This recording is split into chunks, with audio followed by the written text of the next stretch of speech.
Hello అండి, welcome to my channel Ruchi's house. ఈరోజు మనం చికెన్ గ్రేవీ మసాలా కర్రీ ఎలా తయారు చేసుకోవాలో చూద్దామండి. ముందుగా అల్లం వెల్లుల్లి, ఒక medium size tomato, medium size onion, ఎండు కొబ్బరి వేసుకొని ఫైన్ పేస్ట్లా గ్రైండ్ చేసుకోవాలండి. స్టవ్ మీద ప్యాన్ పెట్టుకొని 3 టేబుల్ స్పూన్ ఆయిల్ వేసుకోవాలండి.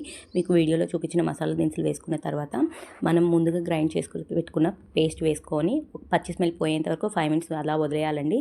తర్వాత మనం క్లీన్ చేసి పెట్టుకున్న చికెన్ వేసుకొని దాంట్లో పసుపు అండ్ సాల్ట్ తగినంత వేసుకొని ఒక 5 మినిట్స్ అలా వదిలేయాలండి. తర్వాత వేరే స్టవ్ మీద వేరే ప్యాన్ పెట్టుకొని దాంట్లో చెక్క, లవంగం అండ్ ధనియాలు ఫ్రై చేసుకొని మిక్సీ జార్లో వేసుకొని ఫైన్ పౌడర్లా గ్రైండ్ చేసుకోవాలండి. తర్వాత ఎండు కొబ్బరి అండ్ వెల్లుల్లి వేసుకొని అవి కూడా వేసుకొని ఫైన్ పౌడర్లా చేసుకోవాలండి. దాన్ని పక్కన పెట్టుకొని తర్వాత మనం ముందుగా చికెన్ వేసుకున్నాం కదండి, దాన్ని ఓపెన్ చేస్తే ఈ లోపల మంచిగా వాటర్ వచ్చేస్తుంటాయండి. దాంట్లో తగినంత కారం అండ్ తగినంత ధనియా పౌడర్ వేసుకొని 5 మినిట్స్ అలా వదిలేసి స్మెల్ పోతుందండి. దాంట్లో కొత్తిమీర వేసుకోవాలండి. అంతేనండి, ఎంతో టేస్టీగా ఉండే chicken masala gravy curry finish. Please do like and subscribe my channel.